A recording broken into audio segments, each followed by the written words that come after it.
আসসালামু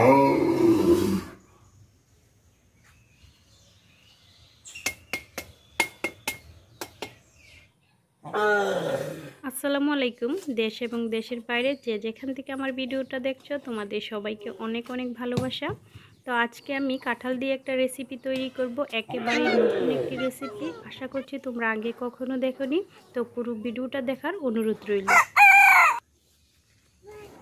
এখন আমি কাঁঠালটা কচু পাতা দিয়ে কাঁঠালের কষগুলো ভালোভাবে মুছে নিচ্ছি।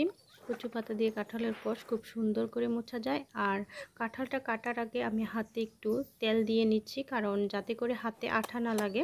এখন আমি কাঁঠালটা ছিলে নেব।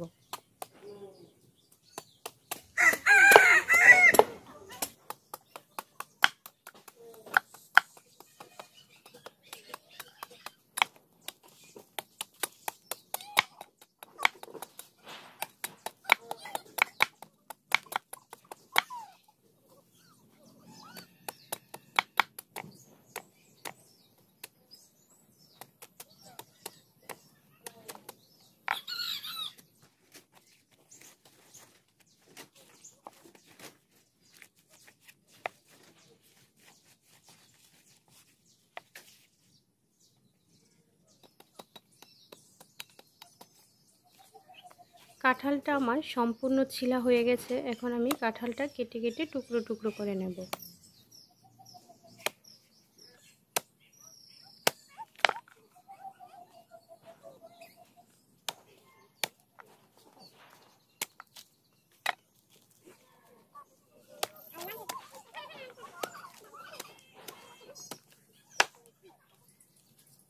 এখন আমি কাঁঠাল থেকে বিচিগুলো আলাদা করে ফেলছি। আমি যে রেসিপিটা তৈরি করব সেটাতে বিচি দেওয়া যাবে না, শুধু কাঁঠালের রোয়াগুলো দিব।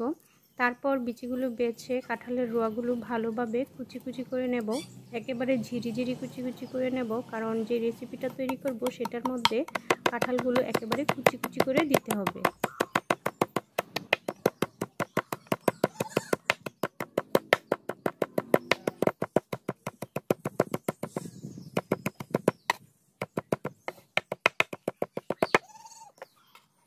এখন আমার কাঁঠালগুলো কুচি কুচি করা হয়ে গেছে। এখন আমি ভালোভাবে পরিষ্কার করে ধুয়ে নেব, তারপর কাঁঠালগুলো সিদ্ধ করে নেব।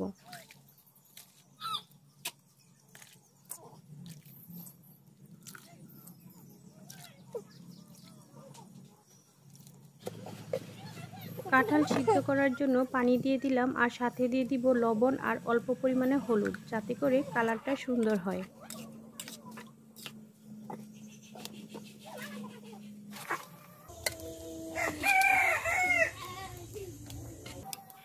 এখন আমার কাঁঠাল সিদ্ধ করা হয়ে গেছে। এখন আমি একটি ছাঁকনির সাহায্যে কাঁঠালগুলো ভালোভাবে ছেঁকে নিচ্ছি আর চেপে চেপে পানিগুলো ঝরিয়ে নিচ্ছি, কারণ আমি যে রেসিপিটা তৈরি করব সেটার মধ্যে পানি দেওয়া যাবে না।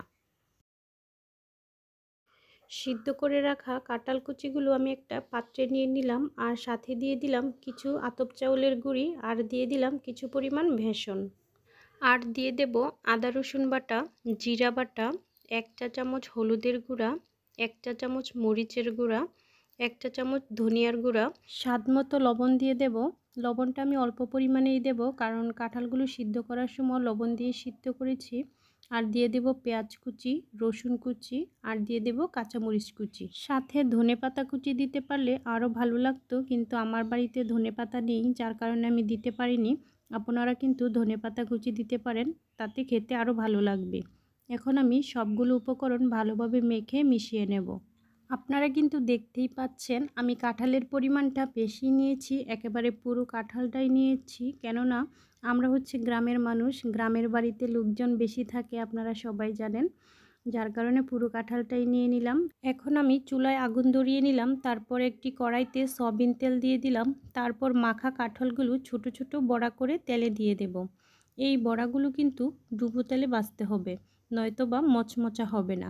এখন আমি বড়াগুলো উল্টে পাল্টে ভালোভাবে মচমচা করে ভেজে নেব।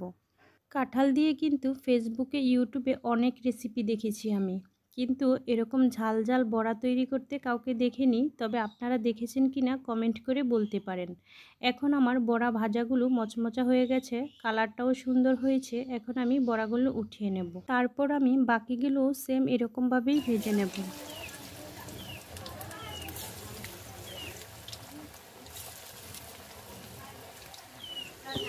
কাঁঠালের এই রেসিপিটা আপনারা যদি বাড়িতে তৈরি করে খান তাহলে দেখবেন আপনাদের কাছে অনেক ভালো লাগবে।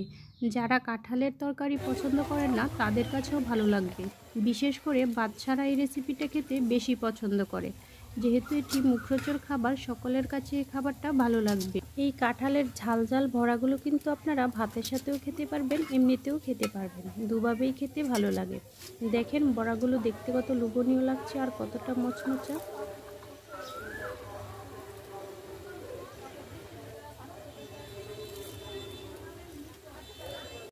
রেসিপিটা ভালো লাগলে আমার চ্যানেলটাকে সাবস্ক্রাইব করে আমার ছোট্ট পরিবারের সদস্য হয়ে যাবেন আর একটি লাইক, কমেন্ট আর শেয়ার করে দিবেন। সবাই ভালো থাকবেন। আল্লাহ হাফেজ।